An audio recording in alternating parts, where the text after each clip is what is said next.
Banner was a big issue. All the way from Poyes Garden to Thiruvanmiyur, there was this huge banners put across இந்த ஃபுட்பாத்து எல்லாம் வந்து அது வந்து பார்த்தீங்கன்னா இன்னைக்கு கூட அந்த பேனர்ஸ் நாங்கள் தொடர்ந்து ஃபைட் பண்ணிட்டே இருப்போம். இப்போ கூட கொஸ்டின் பண்ணிட்டே இருப்போம். ஜங்ஷனில் வைக்கக்கூடாது, ஒரு பேனருக்கு இன்னொரு பேனருக்கும் 10 meters டிஃப்ரென்சஸ் இருக்கணும், பேரலல் டு த உங்களுக்கு ஃபுட்பாத் தான் இருக்க முடியும், நீங்கள் வந்து அக்ராஸ் த ஃபுட்பாத் வந்து வைக்க முடியும். இந்த மாதிரி நிறைய ரூல்ஸ் இருந்தாலும் கூட அதை ஃபுல்லாக வயலேட் பண்ணி கண்டினியூஸாக பேனர்ஸ் வந்து ஃபுல்லாக வச்சுட்டாங்க. நாங்கள் என்ன பண்ணோம் அப்படின்னு சொன்னால், we went and complaint to police station. முதல் போலீஸ் ஸ்டேஷன் கூட நல்லா ஆன்சர் பண்ணார். பட் ரெண்டாவது போலீஸ் ஸ்டேஷன் ரொம்ப ரூடாக அவர் சொல்லிட்டு அவர் என்ன சொல்லிட்டாருன்னா, முடிஞ்சால் நீங்கள் போய் எடுங்க அப்படின்ட்டாரு. வேற ஆப்ஷனே இல்லாத ஒரு சுச்சுவேஷன். பிகாஸ் அது வந்து ஒரு பக்கம் இட் வாஸ் ஸோ ஹியூஜ். சில பேனர்ஸ்லாம் ரொம்ப டேஞ்சரஸாக இருந்தது. How do we even get this point across to, and citizens were all angry. அப்போ தான் ஃப்ளட் முடிஞ்சு இமீடியட்டாக இந்த மாதிரி ஒரு விஷயம் வேறு நடக்குது. ஸோ அப்போது நாங்கள் வந்து ஒரு 3 பேர் போயிட்டு அந்த பேனர்ஸ் அட்லீஸ்ட் சிம்பாலிக்காவது நம்ம ஒரு 2 பேனர் எடுத்து வைப்போம்னு சொல்லி எடுத்து வச்சோன்னா of course they arrested us, remand பண்ணிட்டாங்க. பட் அந்த ஜெயிலுக்கு போயிருந்த போது ஒரு பெரிய கேம்பெயின் வெளியில் நடந்தது. அந்த கேம்பெயின் மிச்ச வாலண்டியர்ஸ்லாம் ஸ்டார்டட் கம்ப்ளைனிங், நம்பர்ஸ் எல்லாம் போட்டு throughout the city hundreds of volunteers condemned our arrest, thousands of them, and then they started complaining. We told everyone start complaining about banners அப்படினு சொல்லிட்டு.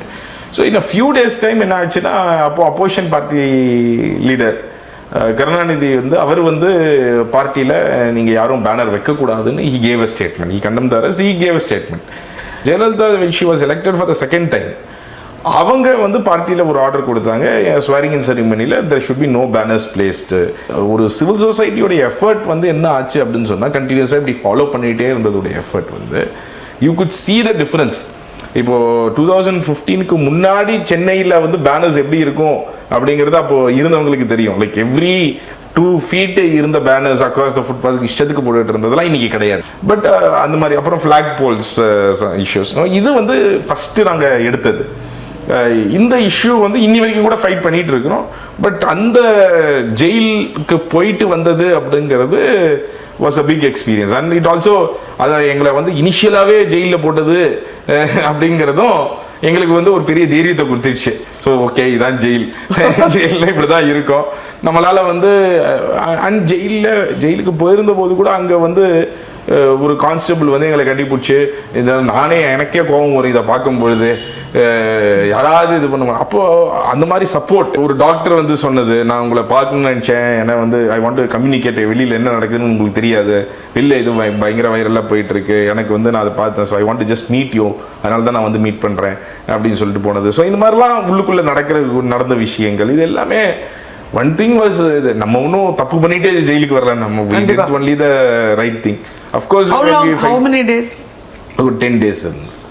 பட் அந்த entire experience also gave us a lot of ஒரு தைரியம். நம்ம வந்து fight பண்ணணும்னா this is an eventuality, we cannot, இது நடக்காது அப்படின்னு நம்ம நடக்க முடியாது. ஸோ ஜெயிலுக்கும் நம்மளை போடலாம், அதுவும் நடக்கலாம். பட் இதெல்லாம் தாண்டி தான் நம்ம வந்து இந்த ஒர்க்கை வந்து பண்ணி ஆகணும் அப்படிங்கிற ஒரு மனதைரியத்தையும் வர வச்சு. So then we started taking up நிறைய கரப்ஷன் இஷ்யூஸ். இன்ஃபேக்ட் அந்த first corruption that we took it up was இந்த கவர்மெண்ட் ஹாஸ்பிட்டலோடது.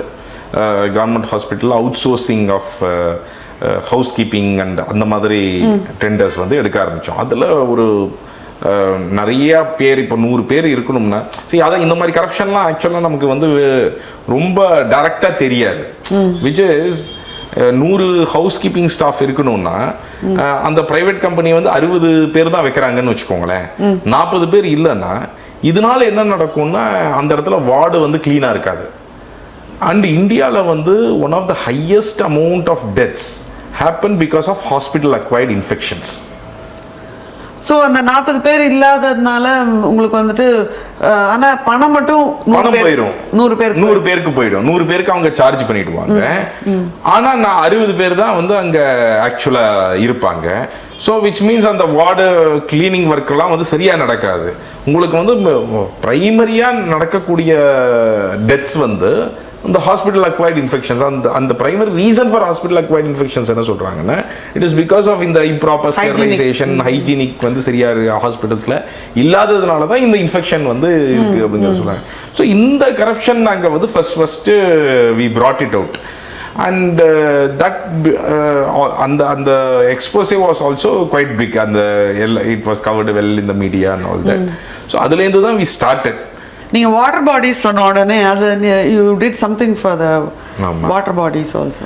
வாட்டர் பாடிஸ் நம்ம we have been consistently doing. So 2016ல 15 flood முடிஞ்சோடனே 16ல வி டிட் சிட்டிசன்ஸோட சேர்ந்து எல்லாரும் சேர்ந்து ஒவ்வொரு வாட்டர் பாடியும் அப்சர்வ் பண்ணுறது. ஜஸ்ட் அவங்கள ஒரு டீமாக ஃபார்ம் பண்ணிவிட்டு we go to there water body, ஒரு லேக் வாக் மாதிரி வி டூ. ஸோ எங்கே இன்லெட் இருக்குது, எங்கே அவுட்லெட் இருக்குது, குப்பை என்ன கொட்டுறாங்க, எங்கேருந்து அந்த குப்பை வருது, எப்படி சாக்கடை கலக்குதுன்னா எங்கே சாக்கடை கலக்குது, எங்கேருந்து அந்த சாக்கடை வருது. ஸோ அந்த மாதிரி ஒரு சிட்டிசன்ஸ்க்கே ஒரு அவேர்னஸ் மாதிரி அந்த வாட்டர் பாடியை ரெஸ்டோர் பண்ணுறதுக்கு அவங்க என்னெல்லாம் பண்ணலாம் அப்படின்னு சொல்லிட்டு அதுலேருந்து we start a petitioning process. So இதெல்லாம் கிளியர் பண்ணுறதுக்கு ஒரு கம்ப்ளைண்ட் எழுதி கன்சர்ன்டு டிபார்ட்மெண்ட்டுக்கு போடுறது. ஸோ அதுக்கான ஒரு அவேர்னஸ் செஷன்ஸ் மாதிரிலாம் நாங்கள் நடத்துவோம். ஸோ 2015 ஃப்ளட்ஸுக்கு அப்புறம் இது வந்து எந்தெந்த இடங்கள்லாம் அதிகமாக ஃப்ளட்டுக்கு உள்ளாச்சோ அந்த மாதிரி ஒர்க் பண்ணோம். ஸோ அதில் ஒரு எக்ஸாம்பிள் பார்த்தீங்கன்னா இப்போ இந்த வில்லிவாக்கம் லேக் சுற்றி சிக்கோ நகர் பகுதியில் ஃபுல்லாக 13 நாளைக்கு தண்ணி இருந்தது. So what we did was that அந்த ஆய்வுக்கு போகும்பொழுது சிட்டிசன்ஸ்லாம் சேர்ந்து சோஷியல் ஆடிட் மாதிரி போகும்பொழுது வி ஃபவுண்ட் தட் அந்த ஏரிக்குள்ளே ஒரு பெரிய பிளாக் இருந்தது. மெட்ரோ ரயில்லேருந்து தோண்டின மண்ணை ஃபுல்லாக கொண்டு வந்து ஏரியில் 20 ஏக்கர்ஸ் அளவுக்கு கொட்டிட்டாங்க. இல்லை எல் ஷேப்பில். ஸோ தண்ணி வந்து லேக்குள்ளே வரதுக்கு வழி இல்லை. ஒரு 10 அடி 20 அடிக்கு மண் அது. ஆமாம், அந்த மாதிரி ஒரு 39 ஏக்கர்ஸில் 20 ஏக்கர்ஸ்க்கு கொட்டியிருக்கிறாங்க. ஸோ நாங்கள் அப்போ எங்கள் சிட்டிசன்ஸை கேட்டோம். ஒரு சில பேர் வந்து தே ஃபாட், பட் அது வந்து ஹியூஜ் பொலிட்டிக்கல் பவரோடு நடந்திருக்கு. So local politicians had supported. So சிட்டிசன்ஸ்னால ஒரு லெவலுக்கு மேலே வாய்ஸ் ரைஸ் பண்ணவும் முடியல, அது வெளியவும் வரலை. அப்போது நாங்கள் இதை வந்து கண்டுபிடிச்சி இது ஆர்டிஐலாம் போட்டு 20 ஏக்கர்ஸ் அளவுக்கு மெட்ரோ ரயில் தான் வந்து அந்த கான்ட்ராக்டர் ஹஸ் கம் அண்ட் இந்த மாதிரி டம்ப் பண்ணியிருக்கிறாரு அப்படின்னு தெரிஞ்சோன்னே இது then we went for a PIL. அது போகும்பொழுது ஹைகோர்ட்டில் பார்த்த உடனேயே அது பிடிச்சிட்டாங்க. முதல்ல கவர்மெண்ட் கேமன்ஸ் இல்லை நாங்களாம் கொட்டல, எங்களோட டெசிக்னேட்டட் ஸ்பாட்ஸ் வந்து டிஃப்ரெண்ட், பாருங்கள் லேக்குள்ளே கொட்டுறதுக்கு எங்களுக்கு பெர்மிஷனே கிடையாது அப்படிலாம் சொன்னாங்க. But then after seeing all this evidence, ஏன்னா ஆர்டிஐலேயே government had given us metro rail வந்து 20 ஏக்கர் அளவுக்கு மண் உள்ளே கொட்டியிருக்கிறாங்க அப்படின்னு சொல்லிட்டு, அதுக்கப்புறம் அந்த கூகுள் மேப்ஸு எப்படியெல்லாம் கொட்டியிருக்கிறாங்க எல்லா ஃபோட்டோஸும் ஜட்ஜு காமிச்சோம். இமீடியட்டாக ஈ செட் பிஐஎல். ஆமாம், we filed public interest litigation file பண்ணி ஒரு 40 நிமிஷம் நானே தான் போய் ஆர்கியூ பண்ணேன். ஸோ அது அந்த கேஸில். ஸோ நான் வந்து ஒரு 2-3 மினிட்ஸ் தான் நான் பேசியிருப்பேன். ஐ ஜஸ்ட் ஷோட் இந்த எவிடன்சஸ், இந்த மாதிரி இந்த பேஜ் பாருங்கள், இந்த பேஜில் இந்த எவிடன்சஸ் இருக்குது அப்படின்னு சொல்லிட்டு ஒரு 2-3 மினிட்ஸ் தான் நான் பேசியிருப்பேன். அப்போது அதுக்கப்புறம் ஜட்ஜி வந்து பார்த்துட்டு இந்த எவிடன்ஸ்லாம் இருக்குன்னு பார்த்துட்டு அதுக்கப்புறம் அவர் பேச ஆரம்பிச்சார் ஒரு 5-10 மினிட்ஸ்க்கு. அப்போ சீஃப் ஜஸ்டிஸ், மெட்ராஸ் ஹைகோர்ட்டோடைய சீஃப் ஜஸ்டிஸ் அப்போ இருந்தவர். ஸோ இமீடியட்டாக அவர் அவங்கள்ட்ட கேட்டுட்டு ஈ செட் நீங்கள் வந்து இப்போ இது பொறுப்பு எடுத்துக்க போகிறீங்களா இல்லையா, இதை ரெஸ்டோர் பண்ண போகிறீங்களா இல்லையான்னு சொல்லிட்டு. ஸோ அதுலேருந்து அதுக்கப்புறம் they also transferred to NGT, ஏன்னா அதில் சாக்கடைலாம் உள்ள கலக்குது, அந்த இஷ்யூஸ்லாமும் பார்க்கணும் அப்படின்னு சொல்லிட்டு. ஸோ அதுக்கப்புறம் case drag down for 5-6 years. But அந்த 5-6 இயர்ஸில் they started restoring the lake. So இன்றைக்கி வந்து அந்த வில்லிவாக்கம் லேக்கில் இப்போ சஸ்பென்ஷன் பிரிட்ஜ் எல்லாம் போட்டு இதான் மாடல் ஸ்மார்ட் சிட்டி மாடல் லேக்குன்னெலாம் வந்து அட்வர்டைஸ் பண்ணிட்டு இருக்கிறாங்க corporation, that they are going to soon open அப்படின்னு சொல்லிட்டு. பட் அந்த லேக்குக்கு பின்னாடி இவ்வளோ பெரிய ஒரு லீகல் ஸ்ட்ரகிள் அண்ட் இது நடந்து தான் அந்த லேக் வந்து இப்போ ரெஸ்டோர் ஆயிருக்கு. எக்ஸலென்ட். ஸோ அந்த மாதிரி சில ஒர்க் வந்து we have been continuously doing. So RTI இப்போ எப்படி இருந்தது சார்? நீங்கள் ட்ரைனிங் எல்லாம் கொடுத்துருக்கீங்க போல, ஆர்டிஐ ட்ரைனிங் எல்லாம் எந்தெந்த திருச்சியில், அப்புறம் திருச்சி, சிவகங்கை, விருதுநகர். இந்த how did the people receive your people? அது ஒரு நல்ல ரெஸ்பான்ஸ் இருக்குது. C people are very much, ஏன்னா அவங்க எவ்ரிடே இஷ்யூஸ். ஒன்று வந்து என்னென்னா லஞ்சம் அப்படிங்கிறது வந்து டைரெக்டாக அவங்க வந்து ஃபீல்டில் வந்து பார்க்குறாங்க. ஒவ்வொரு இஷ்யூக்கும் போகும்போது பட்டாக்கா இருக்கட்டும், இல்லை ஒவ்வொரு இஷ்யூக்கும் போகும்போது எப்படி வந்து நிர்பந்திக்கிறாங்க அப்படின்னு சொல்லிட்டு. So there lot of citizens who are interested in finding. லஞ்சம் கொடுக்காமல் நான் எப்படி வந்து ஆர்டிஐ யூஸ் பண்ணி நான் வந்து இதை நாங்கள் சொல்கிறோம், லஞ்சம் கொடுக்காமல் நீங்கள் ஆர்டிஐ யூஸ் பண்ணி எப்படி நீங்கள் சேவைகளை வந்து பெற முடியும், எப்படி உங்கள் ஏரியாவில் இருக்கக்கூடிய பப்ளிக் இஷ்யூஸை வந்து ஆர்டிஐ யூஸ் பண்ணி டேட்டா எடுத்து நீங்கள் சால்வ் பண்ண முடியும்.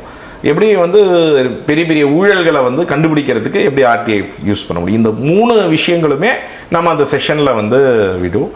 ஸோ நல்ல ரெஸ்பான்ஸ் இது. திருச்சியெல்லாம் அந்த hall capacity 133 people had come.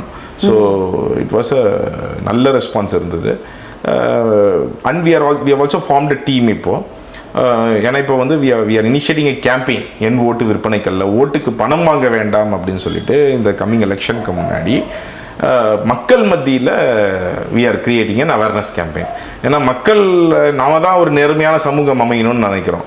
அப்போ நாம் வந்து ஓட்டுக்கு பணம் வாங்காமல் இருக்கிறது எவ்வளோ முக்கியம் அப்படிங்கிறத மக்கள் மத்தியில் அதை எடுத்துகிட்டு போய் அது மூலமாக அந்த கொஸ்டினை பற்றி அவங்களோட ஏழ்மையை தான் அவங்க வந்து எக்ஸ்ப்ளாய்ட் பண்ணுறாங்க இல்லையா. ஸோ அதை வந்து அதை வாங்கியாச்சுன்னா அவங்க எவ்வளோ லூஸ் பண்ணுறாங்கன்றது தான் நம்ம சொல்லணும் இல்லையா. ஸோ அதில் வந்து நாங்கள் அதாவது பெரிய விஷயம் லூஸ் பண்ணிட்டு சின்னதாக இங்கே ஒரு பைசா வாங்கிட்டு for the time being they are happy. ஆமாம். அண்ட் அதோடைய ரியலைசேஷன் ஆல்சோ நாங்கள் எதிர்பார்த்ததை விட கிரவுண்டில் அதிகமாக இருக்குது. பீப்புளுக்கு வந்து அது தப்புன்னு நம்ம கன்வின்ஸ் பண்ண வேண்டிய அவசியம் ரொம்ப இல்லை. ஏன்னா அவங்க அதை தப்புன்னு நினைக்கிறாங்க. ஸோ நாங்கள் என்ன பண்ணோம்னா ரொம்ப சிம்பிளாக ஒரு கேள்வி, ஒரு 4-5 கேள்வி மாதிரி எடுத்துகிட்டு போகிறோம். அவங்கக்கிட்ட நாங்கள் என்ன கேட்குறோன்னா, ஒருத்தர் ஓட்டுக்கு பணம் வாங்கிட்டு ஓட்டு போடுறாரு. நான் இந்த ஈரோடு ஈஸ்ட் எலெக்ஷன் இருந்தபோது போயிட்டு அப்போது கதவை தட்டி ஒவ்வொரு வீடாக போகும்போது அப்போ தான் இனிஷியேட் பண்ணுறோம். ஸோ ஒரு பைலட் மாதிரி பண்ணி பார்க்கலாம் அப்படின்னு சொல்லிட்டு அப்போது முதல் 1-2 வீட்லேயே தட்டும்போதே அவங்க சொன்னாங்க, நாங்கள் இந்த மாதிரி ஓட்டுக்கு பணம் வாங்க வேண்டான்னு ஒரு பிரச்சாரம் பண்ண வந்திருக்கிறோம், உங்களோட கருத்து ஒரு 5 கேள்வி வச்சுருக்கோம், உங்களோட கருத்து தெரிஞ்சுக்க விரும்புகிறோம் அப்படின்னு சொல்லிட்டு. அப்போ இன்ஃபேக்ட் அவங்க சொன்னாங்க, இன்றைக்கி காலையில் தான் நாங்கள் 1000 ரூபா வாங்கினோம், ஓட்டுக்கு 1000 ரூபா கொண்டு வந்து கொடுத்தாங்க அப்படின்னு சொல்லிட்டு. பட் இருந்தாலும் அவங்கள்ட்ட கேட்குறோம், அந்த சரி நீங்கள் உங்கள் கருத்தை சொல்லுங்கள். ஒருத்தர் ஓட்டுக்கு பணம் வாங்கிட்டு ஓட்டு போட்டார், இன்னொருத்தர் வாங்காமல் ஓட்டு போடுறாங்க, இதில் யார் சிறந்தவங்கன்னு நீங்கள் நினைக்கிறீங்க அப்படின்னு. அவங்களுக்கு தெரியுது நான் வாங்கியிருக்கிறேன், இருந்தாலும் வாங்காதவங்க தான் சிறந்தவங்க அப்படிங்கிறத சொல்கிறாங்க. கொஞ்சம் வாய்ஸ் லோ ஆகுது, பட் இருந்தாலும் வாங்காதவங்க தான் சிறந்தவங்க அப்படின்றாங்க. அதுக்கு பிறகு அவங்கள்ட்ட அந்த மாதிரி கொஸ்டின் கேட்டே வரும்போது ஒரு 4th and 5th கொஸ்டின் நம்ம என்ன கேட்குறோம் அப்படின்னா, உங்களுக்கு ஓட்டுக்கு பணம் கொடுக்குற அந்த அரசியல்வாதிக்கு அந்த பணம் எங்கேருந்து வருது அப்படின்னு நீங்கள் நினைக்கிறீங்க அப்படின்னு கேட்குறோம். அப்போ அவங்க அது அவர் உழைச்சி சம்பாதிச்சதா இல்லை அதிகாரத்தை பயன்படுத்தி ஏதோ ஒரு வழியில் தப்பான வழியில் சம்பாதிச்சோம், இல்லை தப்பான வழியில் சம்பாதிச்ச பணம் தான் அப்படின்னு. அப்போ அது தப்பான வழியில் சம்பாதிச்ச பணம் நீங்கள் நினைக்கிறீங்க, ஏதோ ஒரு முறைகேடு பண்ணியோ ஊழல் பண்ணியோ லஞ்சமாக வந்த பணமோ ஏதோ ஒரு பணமாக நீங்கள் நினைக்கிறீங்கன்னா, அந்த பணத்தை ஓட்டுக்கு பணமாக நீங்கள் வாங்கும் பொழுது உங்களுக்கு ஒரு குற்ற உணர்ச்சி ஏற்படுதா, ஒரு நெருடல் ஏற்படுதா அப்படின்னு கேட்குறோம். ஸோ அந்த இடத்துல தான் அவங்களோட கனெக்ட் பண்ணுறோம் பர்சனலாக. ஸோ இந்த இடத்துல தான் வந்து எனக்கு ரொம்ப பெரிய ஒரு ஹோப், இன்ஃபேக்ட் ஒரு இன்ப அதிர்ச்சின்னு கூட சொல்லலாம் அந்த பதில் பார்க்கும்போது. ஏன்னா 10க்கு 9 பேர் செட் ஆமாம் எனக்கு குற்ற உணர்ச்சி இருக்குது, எனக்கு நெருடல் இருக்குது. அப்போது இப்போ யாருமே அது தப்பே இல்லைன்னு சொல்கிறாங்கன்னு வச்சுக்கோங்களேன் மக்கள், தென் நம்ம பயங்கர மோசமான ஒரு சமூகமாக ஆயிட்டோம்னு அர்த்தம். பட் 10க்கு 9 பேர் தப்புன்னு நான் நினைக்கிறேன் அப்படின்னு சொல்கிறாங்க, அது எனக்கு குற்ற உணர்ச்சி இருக்குது அப்படின்னு சொல்கிறாங்க. So there is lot of hope, at least change வந்து நம்மளால் பண்ண முடியுங்கிறதுக்கான ஹோப் வந்து எங்களுக்கு வந்து அங்கேருந்து தான் வருது. அப்போ அவங்கள்ட்ட அடுத்த கொஸ்டின் கேட்குறான், அப்போ உங்களுக்கு குற்ற உணர்ச்சி இருக்குன்னா அப்போ அது தப்புன்னு நினைக்கிறீங்களா அப்படின்னு வந்து கேட்குறான். ஆமாம் தப்பு தானேங்க. அப்போ தப்பு தானே, அதை எப்படி சரி பண்ணுறது சொல்லுங்கள் அப்படின்னு சொல்லணும். கொடுக்குறவங்க நிப்பாட்டிட்டாங்கன்னா நாங்கள் நிப்பாட்டிடுவோம் சில பேர் சொல்கிறாங்க. அப்போ நாங்கள் சொல்லுவோம், கொடுக்குறவங்க நிப்பாட்டுவாங்கன்னு நம்பிக்கை இருக்கா உங்களுக்கு? இல்லை. அப்போ யார் நிப்பாட்டணும் சொல்லுங்கள், நாம தான் நிப்பாட்டணும் அப்படிங்கிற ஒரு இடத்துக்கு it is more of a conversation. டெமோக்ரஸியில் வந்து இந்த conversation is completely missing today. நம்ம வந்து ஒரு ஜனநாயகம்னு சொல்கிறோமே தவிர அது ஒரு டாப் ட்ரெஸ்ஸிங்காக தான் இன்னி வரைக்கும் இருந்துகிட்டு இருக்கே தவிர அது ஒரு ஆழமாக இது இந்த ஓட்டுங்கிறதோடைய பவர் வந்து எனக்கு எவ்வளோ இருக்குது அப்படிங்கிறதுக்கான ஒரு உரையாடல் வந்து நம்ம மக்கள் மத்தியில் நம்ம யாரும் எடுத்துகிட்டு போகலை. அது political parties take a lot of advantage அந்த விஷயத்தை. அப்போ நாம் என்ன பார்க்குறோன்னா, இந்த ஒரு உரையாடலே ரொம்ப முக்கியமானது. அந்த உரையாடலே அவங்க கடைசியில் அந்த பாயிண்ட்டுக்கு வந்துடுறாங்க, ஆமாம் நாம தான் வாங்கக்கூடாது அப்படின்னு சொல்லிட்டு. அதில் 2 விதமான ரியாக்ஷன் இருக்குது. அப்போ நாங்கள் என்ன கேட்குறோம், நாங்கள் வந்து க்ளோசர் டு எலெக்ஷன் என் ஓட்டு விற்பனைக்கெல்லாம் ஓட்டுக்கு பணம் நான் ஓட்டுக்கு பணம் வாங்க மாட்டேன் அப்படின்னு சொல்லி ஒரு ஸ்டிக்கர் ஒன்று கொண்டு வரோம். நீங்கள் உங்கள் வீட்டு வாசலில் ஒட்டுறதுக்கு ரெடியாக இருக்கிறீங்களா, நான் வாங்க மாட்டேன்னு சொல்கிறதுக்கு அப்படின்னு சொல்லிட்டு. அப்போ அதில் 2 விதமான ரியாக்ஷன் இருக்குது. ஒரு செட் ஆஃப் பீப்புள் ஆமாம் நான் பொட்டுறேங்க அப்படின்னு தைரியமாக சொல்கிறக்கூடிய ஆட்களும் பார்க்குறோம். இன்னொரு செட் ஆஃப் பீப்புள் வந்து இல்லைங்க நான் ஒட்டினேன்னா நாளைக்கு வந்து அந்த அரசியல்வாதி என்ன வந்து மிரட்டுவார், அந்த மிரட்டலுக்கும் வந்து ஒரு இருக்குது, அது என்ன மிரட்டுவாங்க. அப்போது நான் அப்போ சொல்கிறோம், உங்களுக்கு மட்டும் இல்லைங்க, இந்த ரோட்டில் நாங்கள் எல்லாருக்குமே பண்ணுறோம், உங்களை தவிர இன்னும் 4 பேர் ஒட்டுறதுக்கு ரெடியாக இருந்தாங்க, நீங்கள் ஒட்டுறதுக்கு ரெடியாக இருக்கிறீங்களா, அப்போ ஓட்டுவாங்க அப்படின்னு சொல்கிறாங்க. So it is also some kind of a social pressure. இப்போ இன்ஃபேக்ட் 10க்கு 4 பேர் ஓட்டிட்டாங்கன்னா மீதி 6 பேருக்கு அது ஒரு சோஷியல் ப்ரெஷர் ஆகிடுது. பிகாஸ் மீதி 6 பேருக்கு தெரியும் இதுதான் right thing to do. Not getting money is the right thing to டூங்கிறத நம்ம கன்வின்ஸ் பண்ண வேண்டிய அவசியமே ஃபீல்டில் இல்லை. அது வந்து பீப்புள் அவங்களுடைய சப்கான்ஷியஸ் இதில் கிளியராக தான் இருக்கிறாங்க, வாங்குறது தப்பு தான். ஆனால் அது இன்னைக்கு அவ்வளோ சகஜமாக்கி வச்சிருக்கிறாங்க. நம்ம தட்டி எழுப்ப வேண்டிய ஒரு விஷயம் தான் நம்ம வந்து பண்ண வேண்டியது இதில் இருக்குது அப்படிங்கிறத பார்க்குறோம். ஸோ பட் நம்மளால் வந்து லார்ஜ் ஸ்கேலில் அது எந்த லார்ஜ் ஸ்கேலில் பண்ண முடியும் அப்படிங்கிறது தெரியாது. பட் அட்லீஸ்ட் எவ்ரி கான்ஸ்டுவன்சியில் ஒரு ஃபியூ வில்லேஜஸ் ஆச்சும் இதை பண்ணுறதுக்கான இனிஷியேட்டிவ் இப்போ எடுத்து லான்ச் பண்ணியிருக்கிறோம். ஸோ ஃபார் 80-90 கான்ஸ்டுவன்சிஸில் வி ஹவ் டன் அட்லீஸ்ட் 2-3 வில்லேஜஸ் போய் 80-90 கான்ஸ்டுவன்சிஸில் we have started doing. So இந்த வந்து ஒரு பக்கம் ஃப்ரம் த கிரவுண்டு, இன்னொரு பக்கம் we also want to tell the election commission, நீங்கள் ஒவ்வொரு கிராமத்துலேயும் என் ஓட்டு விற்பனைக்குள்ள ஓட்டுக்கு பணம் கொடுப்பதும் வாங்குவதும் சட்டப்படி குற்றம்னு நீங்கள் போர்டு வைங்க. That is something very very important. அவங்க எல்லா இடத்துலையும் 100% வாக்குப்பதிவுங்கிறது வைக்கிறாங்க. பட் இப்போ ஓட்டுக்கு பணம் வாங்குவதும் கொடுப்பதும் சட்டப்படி குற்றம்ங்கிறது அவங்க வைக்கிறது இல்லை. அண்டு இதில் சில இன்ட்ரெஸ்டிங் இதெல்லாம் வந்து நான் ஒரு வாட்டி கதவு தட்டும் போது உள்ளுக்குள்ளேருந்து வந்தது வந்து இட் இஸ் அ பணம் கொடுக்குற கட்சியோடைய பிரதிநிதி. அவங்க ஒய்ஃப் சொல்கிறாங்க, என் ஹஸ்பண்ட் தாங்க இந்த கிராமத்தில் டிஸ்ட்ரிபியூட்டர் அப்படின்றாங்க. ஸோ அந்த மாதிரி பீப்புளெலாம் மீட் பண்ணுறோம். பட் ஈவன் அவங்க அவர்கிட்ட பேசுனீங்களா? அவங்க கூட எதிர்க்கலை. அவங்க கூட இது நல்லது. இன்ஃபேக்ட் ஒரு ரூலிங் பார்ட்டி பர்சன் சொல்கிறாரு எங்கிட்ட, இது எங்களுக்கும் நல்லது தாங்க, ஏன்னா நான் 25-30 வருஷமாக கட்சியில் உழைச்சிட்டு இருக்கிறேன், நான் வந்து மக்களுக்கு எதாவது நல்லது பண்ணுங்கிறதுக்கு தான் நான் ஏதோ கட்சியில் இருக்கிறேன், நான் வந்து இது பண்ணுறேன். ஆனால் எனக்கு வந்து ஒரு கவுன்சிலர் சீட்டோ இந்த சீட்டோ கிடைக்காது. என் கட்சியிலே யார் பணம் நிறையா வச்சுருக்கிறாங்களோ அவங்களுக்கு தான் வந்து சீட்டு கொடுப்பாங்க. கேட்டால் வந்து அவங்களால தான் மக்களுக்கு பணம் கொடுக்க முடியும்னு வாங்க. அப்போது அடிப்படையில் இங்கே தான் வந்து நிற்கிது. ஈவன் கட்சிக்குள்ளேயே கூட நல்ல வேலை செய்கிறவங்களுக்கு வந்து சீட்டு கிடைக்கணும்னா இது நீங்கள் பண்ணுறது ரொம்ப முக்கியமானதுன்னு அவங்க சொல்கிறாங்க. So it was very interesting. அந்த பெர்ஸ்பெக்டிவ் வந்து நான் யோசிக்கல. நம்ம வந்து we know even within political parties வந்து ரொம்ப பணம் வச்சிருக்கிறவங்களுக்கு தான் சீட்டு போகுங்கிறது. பட் இதோட நம்ம கனெக்ட் பண்ணி பார்க்கல. ஸோ இந்த மாதிரியான சில பெர்ஸ்பெக்டிவ்ஸ் ஹவ் கம் இந்த கேம்பெயினில். சார், இந்த ஆர்டிஐயில் ஒரு அமெண்ட்மெண்ட் வந்திருக்கு இல்லையா? ஸோ அதுக்கு நீங்கள் என்ன பண்ண போகிறீங்க? What is the remedy for that? அது we are right now at a very important crucial stage நான் நினைக்கிறேன். ஏன்னா அந்த RTI ஆக்டில் DPDP is data personal protection act, digital data personal, அது இன்னும் வர போகிறது. ஸோ அந்த ஆக்ட் பாஸ் பண்ணிட்டாங்க. பட் இன்னும் அதை ஆப்ரேஷனலைஸ் பண்ணலை. ஸோ அந்த ஆப்ரேஷனலைஸ் பண்ணுறதுக்கான அந்த ரூல்ஸ் வந்து இனிஷியலாக ஜனவரி 2025 தே ரிலீஸ். பட் அதை ஆப்ரேஷனலைஸ் பண்ணுறது any time they will do அப்படின்னு சொல்லிட்டு இருக்காங்க. So throughout the country in fact நம்ம வந்து டோன்ட் கில் RTI, சேவ் RTIன்னு சொல்லி நிறைய டைம் நம்ம we have sent emails to the central government. இது எல்லாமே பண்ணிகிட்டு இருக்கோம். இதில் என்னென்னா ஃபண்டமெண்டலாக the issue is that there is already a fine balance between right to information and right to privacy. RTI la section 81J la there is an exemption that is given for data, personal data. adula enna solranga, so generally the norm is that personal data has to be given. தனிநபர் தகவல் அப்படிங்கிறது கொடுக்கணும். நான் ஒரு எக்ஸாம்பிளோட சொன்னால் it will be better. உதாரணத்துக்கு ஒரு teacher government ஸ்கூலில் வேலை பார்க்குறாங்க, அவங்க வந்து ஸ்கூலுக்கு வரது இல்லை அப்படின்னு நமக்கு ஒரு புகார் இருக்குது. இப்போ ஒரு மாதமாக அவங்க ஸ்கூலுக்கு வரலைன்னா அந்த குழந்தைகளோட படிப்பு பாதிக்கப்படும். அப்போது நாம் வந்து இந்த டீச்சருடைய அட்டண்டன்ஸ் ரெக்கார்டை வந்து நம்ம கேட்குறோன்னு வச்சுக்கோங்களேன் RTIயில். இது வந்து தனிநபர் தகவல் தான், ஆனால் பொது வேலைக்கு சம்மந்தப்பட்டது, பொது நலனுக்கு சம்மந்தப்பட்டது. ஸோ இந்த தகவலை வந்து அவங்களால ரிஜெக்ட் செய்ய முடியாது. தனிநபர் தகவல் என்றால் கொடுக்கப்பட வேண்டும்.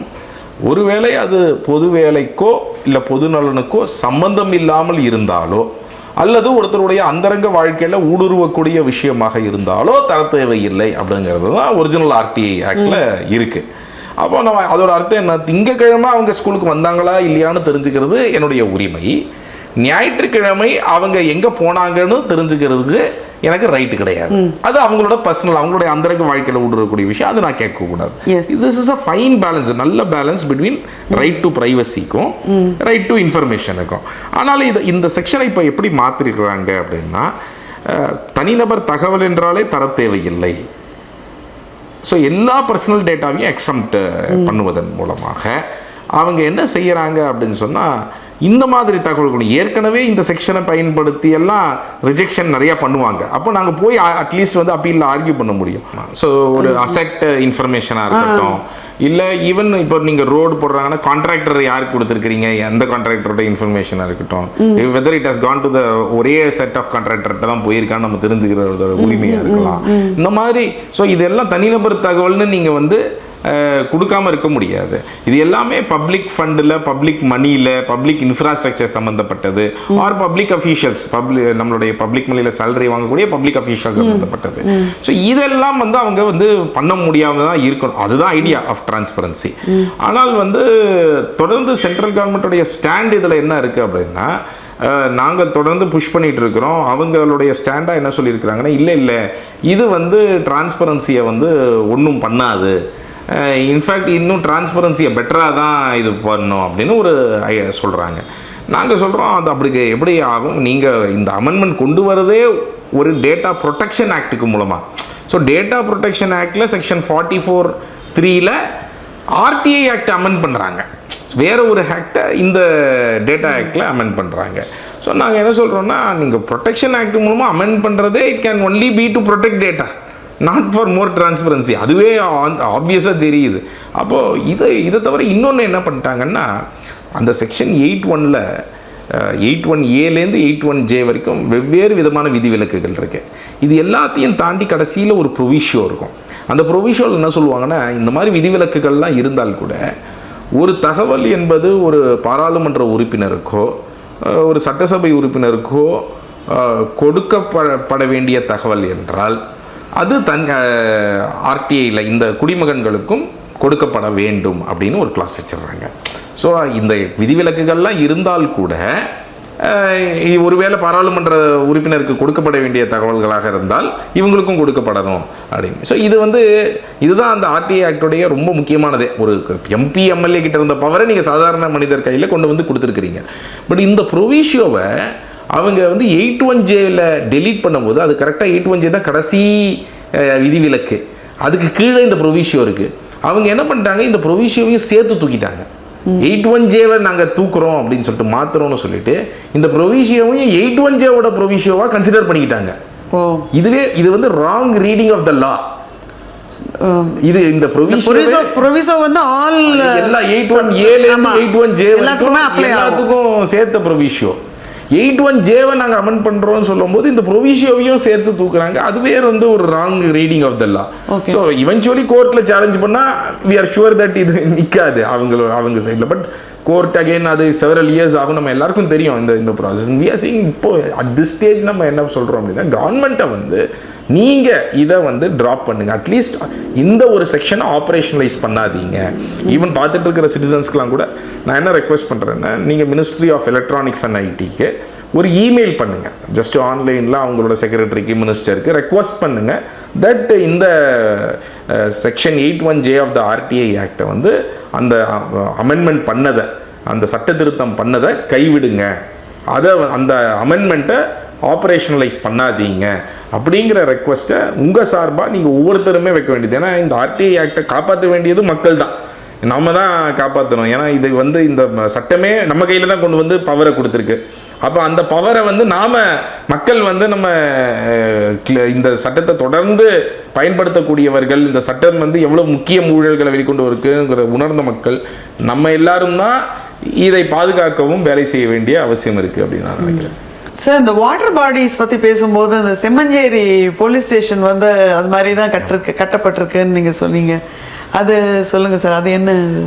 அது என்னென்னா, திடீர்னு ஒரு நாள் நாங்கள் நியூஸ் பேப்பரில் பார்க்குறோம், அங்கே இருக்கிற ரெசிடென்ஸும் சொல்கிறாங்க, இந்த மாதிரி ஒரு போலீஸ் ஸ்டேஷனுக்காக மண்ணை வந்து ஏரிக்குள்ளே கொட்டிகிட்டு இருக்கிறாங்க அப்படின்னு சொல்லிட்டு.